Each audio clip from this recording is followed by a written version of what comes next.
බුදු සරණයි අපි හාමුදුරනේ සන්නවන්ත.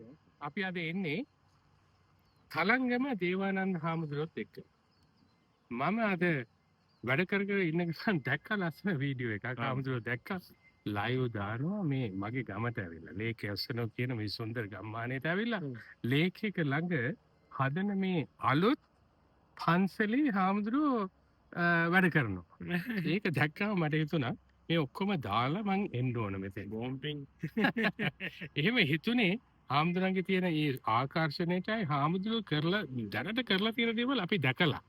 ඒ වගේ සුන්දරත්වය, ඒ වගේ සාර්ථකත්වය අපි දන්නේ හාමුදුරුවෝ මෙහෙට කැලිෆෝනියාවට එන්න කලින්. ඉන්දියානාවල බුද්දිස් විහාරය කරන කාලේ ඉඳලා. හාමුදුරන්ගේ වීඩියෝ අපට එනවා සමහර වෙලාවට 6ට උදේ පාන්දර 6ට හාමුදුරුවෝ ලයිව් යනවා. ඉතින් මේ මෙතෙන්ට එන ගමන් මම හිතපු දෙයක් තියෙනවා හාමුදුරනේ. බුද්ධ පුත්‍රයෙක් හැටියට මේ පන්සලක් ආරම්භ කරන්න විදේශ රටකට යන්න තමන් ලබන අධ්‍යාපනය අත්දැකීම් අරන් ඇවිල්ලා කොච්චර දුෂ්කර ගමනක්ද මේ යන්නේ.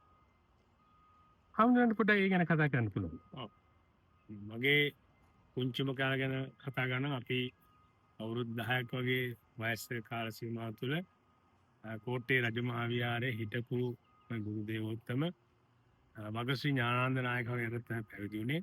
උන්වහන්සේ 84 වර්ෂ අපවත් වුණා. මගේ වැඩිමහල් පැවිදි සහෝදර වර්තමාන විහාරාධිපති අලුත් නුවර අනුරුද්ධ නායකගේ යටතේ තමයි අපි ශිෂ්‍යසදර හදා අරගෙන ඉන් අනතුරුව අපේ අලුත් නුවර සුමන්දිස්ස නායකහරු ලංකාරාම විහාරස්ථානපති මහත්තයා නිර්මාර්තු හාමුදුරුවෝ උන්වහන්සේ තමයි මට ආරාධනා කළේ ඇමරිකාවට වැඩම කරන්න. ඉතින් උන්වහන්සේ ඒ කර ආරාධනාවල් සියල්ල පෙරදරි කරගෙන අපි ඇමරිකාවට වැඩම කළා.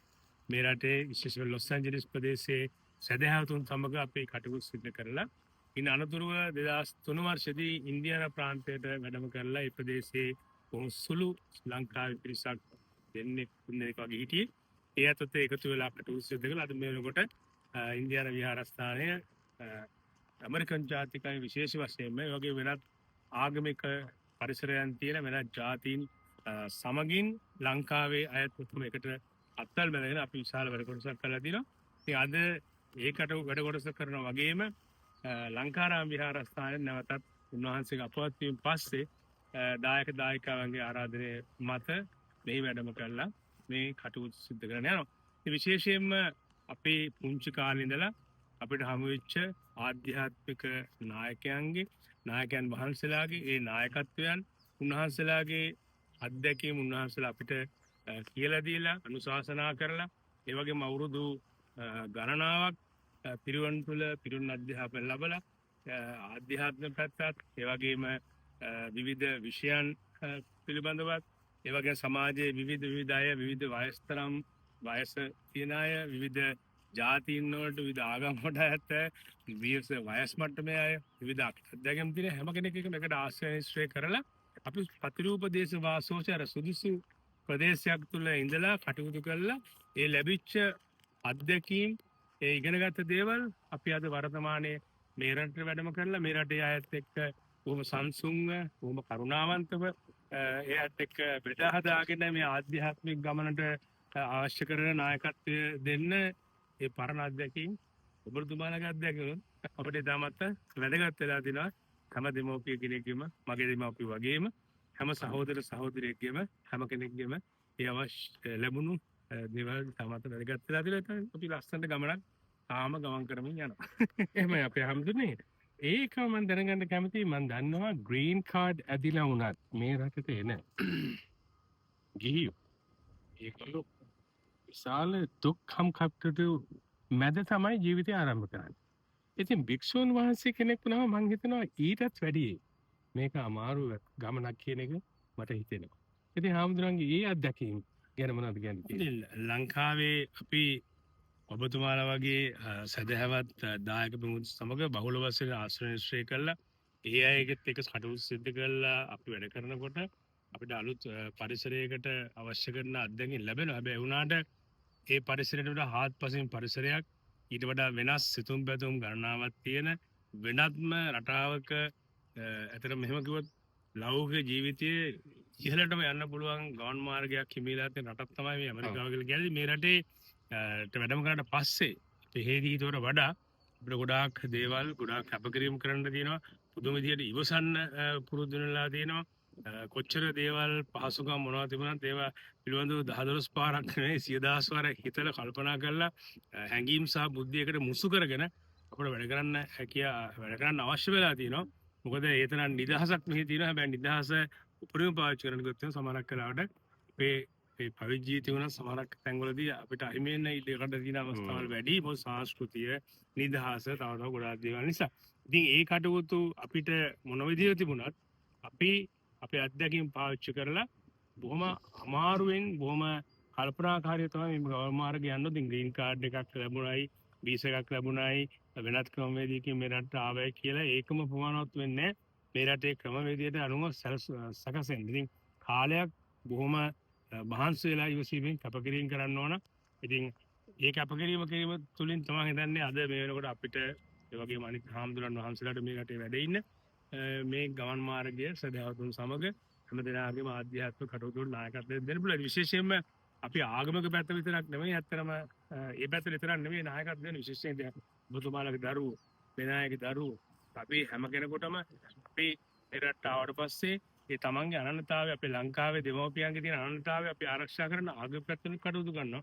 සංස්කෘතික පැත්තෙන් කටයුතු කරනවා. උදාහරණයකට දැන් මෙහි කටයුතු කරන ළමයිවරු සමහරක් වෙලාවට සිංහල භාෂාව ටිකක් කාලයක් යනකොට අයින් වෙලා යනවා මේ රටේ දීර්ඝ කාලයක් ඉන්නකොට.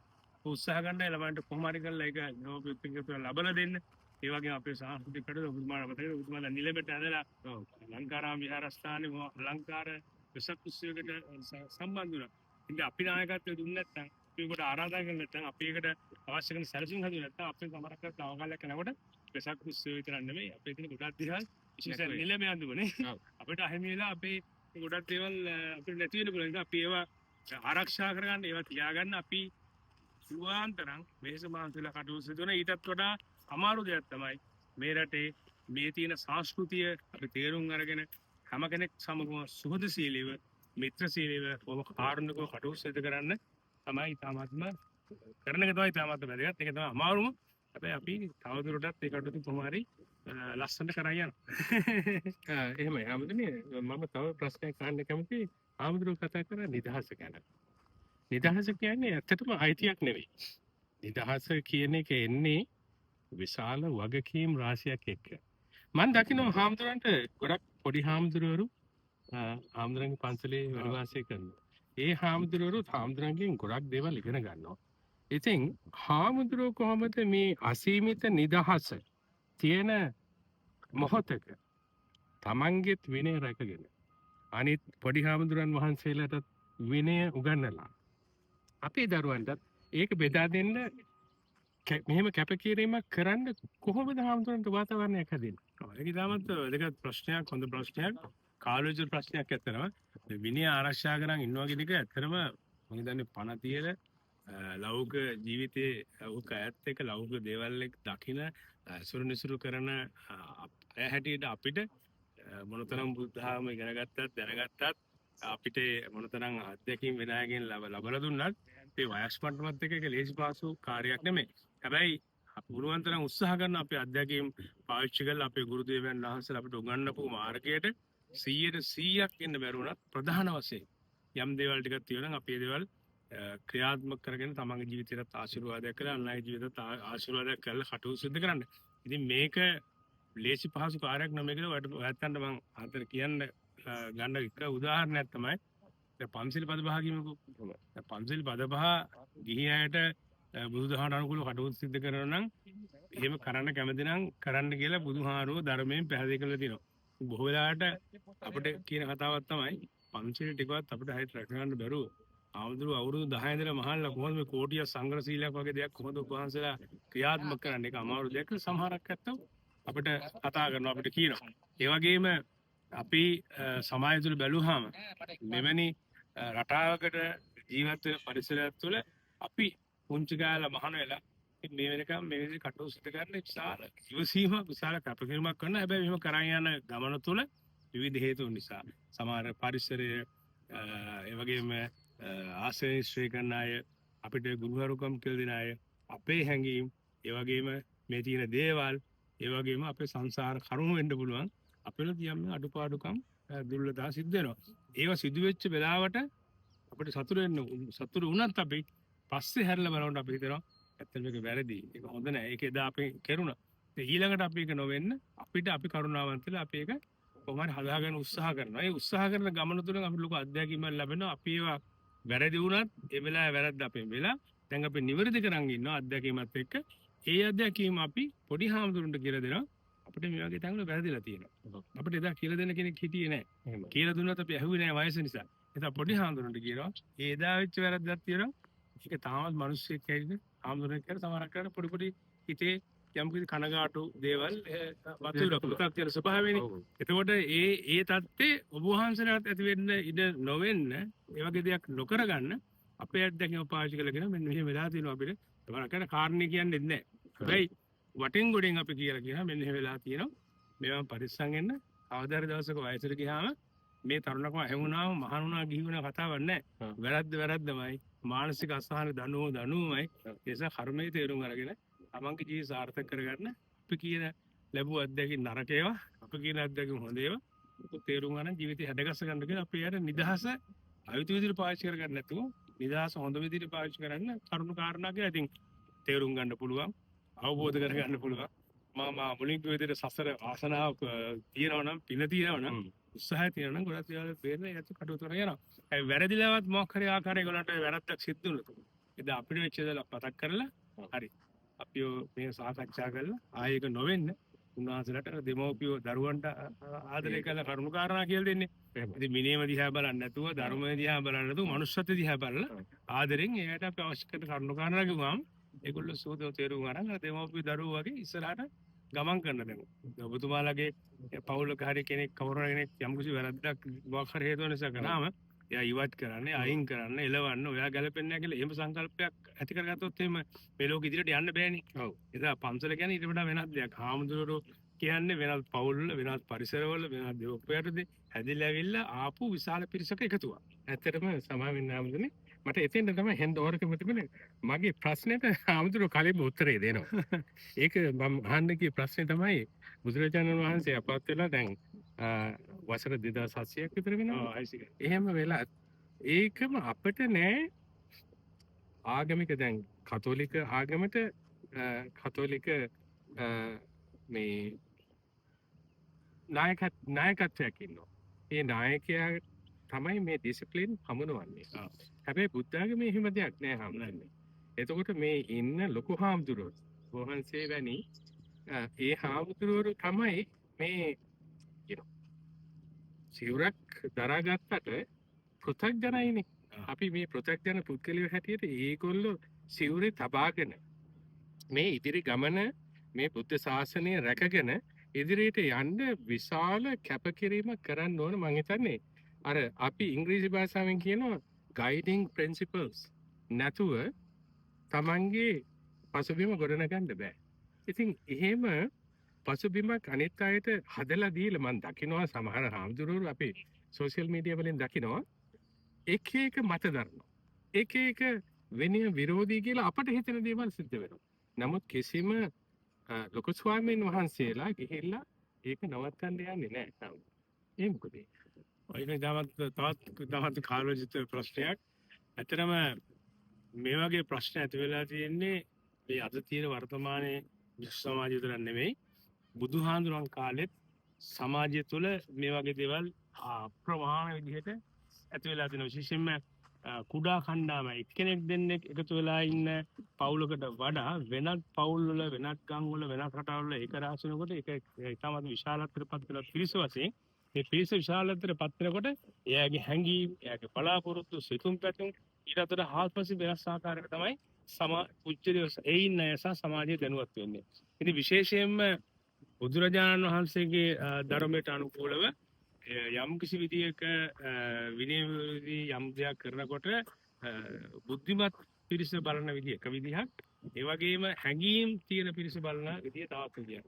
බුද්ධිය සහ හැඟීම් කියලා දෙකම මුසු කරන බලනකොට ගොඩක් දේවල් වලට අපිට විසින්ම පිළිතුරු හොයා ගන්න පුළුවන්. විශේෂයෙන්ම අද වර්තමානයේ ඒකට අපිට පේනවා බුදුමා හෝ වගේ දැන් Facebook මාධ්‍යට ගියාම YouTube වලට ගියාම ඒ වගේම ඡන්ද කාලේ වගේ වල විශේෂයෙන් ලංකාවේ එහෙම ලංකාවේ විතර නෙමෙයි වෙන රටවලත් එහෙමයි. ඉතින් ඉදිරිපත් කරන කරුණු කාරණා කතා කරන විදිය සිතුම් පැතුම් උමාරු කරන විදිය තමන්ගේ අදහස් අනිත් අයට දැනුවත් කරන්න උත්සාහ කරන විදිය බැලුව බැලමටම අපිටත් කලකිරීමක් ඇති වෙනවා. හැබැයි ඒ කලකිරීම අර අවබෝධයක් නැතුව ඇති කර කලකිරීමක් නෙමෙයි. ඒ කලකිරීම තමයි ඇයි පුංචි කාලේ ඉඳලාම විනය හරි නැත්නම් ධර්මයේ හරි ඊට වඩා උසස් හාමුදුරුවෝ ගුරුවරු ආශ්‍රය නිසරේ කළා හැදිච්ච පරිසරයක කෙනෙක් ලොකු වුණාම මෙච්චර හැඟීම් වරලා. ඒ අර අත්‍යකින් භාවිතා කරලා බැරිද චුට්ටක් හැඟීම් පාලනය කරගෙන මේ ඇඳගෙන ඉන්න සම්බන්ධ වෙලා ඉන්නේ කාගේ මොන ශාස්ත්‍රවරයද ඒක මොකද්ද මේ අපි සිගුර කියලා කියන්නේ අපි මොකද්ද සමාජයට දෙන්න ඕනේ ඒ දෙන්න ඕනේ කොහේ කොහොමද අපි දෙන්න ඕනේ කියන වගේ අදහස් ටිකක් අයින් වෙලා ගිහිල්ලා මේ මම දන්නේ විවෘත ආර්ථිකය වෙන්න පුළුවන් මොකක් හරි හේතුවක් නිසා විවිධ පෞද්ගලික බලාපොරොත්තු නිසා වෙන්න පුළුවන් ඒව සියල්ල අමතක කරලා දාලා කරුණු කාරණා ඉදිරිපත් කරන යම් යම් තැන්වල යම් යම් ඉන්නවා. ඉතින් මම මේ වෙලාව ඉල්ලන්න කැමති තමන්ගේ අදහස් කියන්නේ. තමන්ගේ අදහස් ප්‍රකාශ කරන්න. ඒක ප්‍රශ්නයක් නැහැ. හැබැයි උනාට ඒක කියනකොට තමන් නියෝජනය කරන සංස්ථාව මොකක්ද කියලා හැම කෙනෙක්ම අවබෝධ කරගන්න. අවබෝධ කරගෙන අපි මිනිස්සුන්ට කරුණු කාරණා කියලා උදාහරණයක් හැට අපි කෙනෙකුට කොහොම කරන්න එපා කියලා අපිට කියන්න පුළුවන්. ඒක ඊට වඩා දරුණු විදිහට අතපය උස්සලා කියන්න පුළුවන්. හැබැයි අතපය උස්සලා දරුණු විදිහට කිව්වහම බලන් ඉන්න කෙනා හිතනවා මෙයා අර විදිහට කටයුතු කරන කෙනෙක් නෙමෙයි කියලා. ඒ නිසා මිනිස්සු අතර ඉස්සර නම් මේ වගේ මාධ්‍ය ක්‍රමවේදයක් තිබුණේ නැහැ. කරුණක් වැරද්දක් සිද්ධ වුණාම ඒක ටිකක් කල් යනවා ජනතාවට දැනුවත් වෙන. අද මෙතන දැන් වැරදි දෙයක් මම කිව්වොත් තප්පර ගානකින් මේ ලෝකෙට ගිහිල්ලා ඉවර ඒසේවත් තේරුම් ගන්නවා. තේරුම් ගන්න කොච්චර හැංගීම් තිබුණා. තමන් මොන තත්ත්වයටපත් වෙලා හිටියත් කාට කැමති වුණත් ඒ කැමැත්ත හැංගීම් බර කරලා ප්‍රකාශ කරනකොට බුද්ධියට මුල් දැනගෙන කටයුතු කරන්නේ නැත්නම් බොහෝ වෙලාවට වැරදි අය ඒ වගේම වෙනත් බලාපොරොත්තු තියන අය ගොඩක් වෙලාවට ඒවත් වැවවත් කරන්නේ වෙනස් වෙලා තියෙන බුද්ධි මට්ටම සමාජ ලෝකයේ විවිධ නිසා මම ඉතින් ඉල්ලා සිටිනවා මොනතරම් කරුණු කිව්වත් කෑකෝ ගහන්න නැතුව වැරදි වචන කියන්නේ නැතුව නරක වචන කියන්නේ නැතුව බොහොම ලස්සනට ඉනහා වෙලා නේද ඕන දෙයක් කියන්න පුළුවන් නරක දේ වුණත් ඉනහා වෙලා මේ දේ මේ විදිහට කරන්න එපා කියලා එහෙම කියන්න පුළුවන් කෑකෝ ගහන්න නැතුව බයින්න නැති එහෙම කරාම මම හිතනවා හොඳයි හැබැයි අපේ නායකත්වය අපිට නැහැ කියලා අපි හැමදෙනෙක්ම අපි අතර අදහසක් තියෙනවා. ඒ අදහස එන්නේ හේතු තමයි අපිත් එක්ක කටයුතු කරන අපේ නායකත්වය දෙන අපි දැන් මහා නායක හාමුදුරුවෝ කියමු අනුනායක හාමුදුරුවෝ කියමු එනත් නායකත්වය දෙන හාමුදුරුවෝ මේවා දැක්කාම මම හිතනවා ඒ හාමුදුරුවන්ට කතා කරලා ආමන්ත්‍රණය කරලා එන්න කියලා පෞද්ගලිකව මේ මීඩියා ආරම පාවිච්චි කරන්නේ නැතුව කතා කරන මිනිස්සුනේ කතා විස්තර සම්සභා මණ්ඩපය කියලා තිබුණේ බණ කියලා සූත්‍ර දේශනා කරලා අවසන් වුණාම ඒ අයද සාකච්ඡා කරනවා. ඒගොල්ලන්ගේ අඩුපාඩුකම් විනය හොව මොන හරි දෙයක් තියෙනවා. ඒ වගේ සාකච්ඡා කරලා මොකක් හරි අඩුපාඩුවක් තියෙන හාමුදුරුවෝ නම් ඒ හාමුදුරුවන්ට අවවාදයක් කරලා කටයුතු සිදු කරාම මම හිතනවා සෑහෙන හොඳ තත්ත්වයක් උදා කරගන්න පුළුවන්. එහෙම නැතුනොත් ඔය කිව්ව විදිහට මිනිස්සු අතර යම්කිසි වැරදි අදහසක් දෙනවා. අපි නොවෙන්න කටයුතු කරන්න නම් බොහොම හොඳයි කියලා මම හිතනවා. එහෙනම් හම්දුනේ සභාවෙන්න ඇත්තටම මම කැමති මේ විදිහට මේක ඉවර කරන්න. මේ අපේ සමුග සාකච්ඡාව. අපේ කියමනට කියන්නේ මොකද්ද? වැවයි, දාගපයි, ගමයි, පන්සලයි. ඉතින් ඇත්තටම බොහොම සුන්දර පරිසරයක ලේකැසනෝ කියන මේ දකුණු කැලිෆෝනියාවේ මේ නගරයේ ලස්සන සුන්දර ස්ථානයක හාමුදුරන්ගේ සහෝදර හාමුදුරන් නමක් ස්ථානයක් කරන් තියෙනවා. කිසිම පැකිලීමකින් තොරව කැපකිරීමෙන් වගකීමෙන් උදේ පාන්දර ඇවිල්ලා මේ දවසේම මෙතන හාමුදුරුවෝ ගත කරලා හාමුදුරන්ගේ පොඩි හාමුදුරුවරුත් එක්ක ඇවිල්ලා අනිත් දායකයන්ටත් ආරාධනා කරලා මේ කරන්නේ විශාල පුණ්‍ය කර්මයක්. ඒකට ඔබ වහන්සේට තව තවත් අනාගත වැඩපිළිවෙළවල් සාර්ථකව කර ගැනීමට ශක්තිය ධෛර්යය ආශිර්වාදය ලැබේවා කියලා ප්‍රාර්ථනා කරමින් මගේ වචන ස්වල්පය අවසන් කරනවා.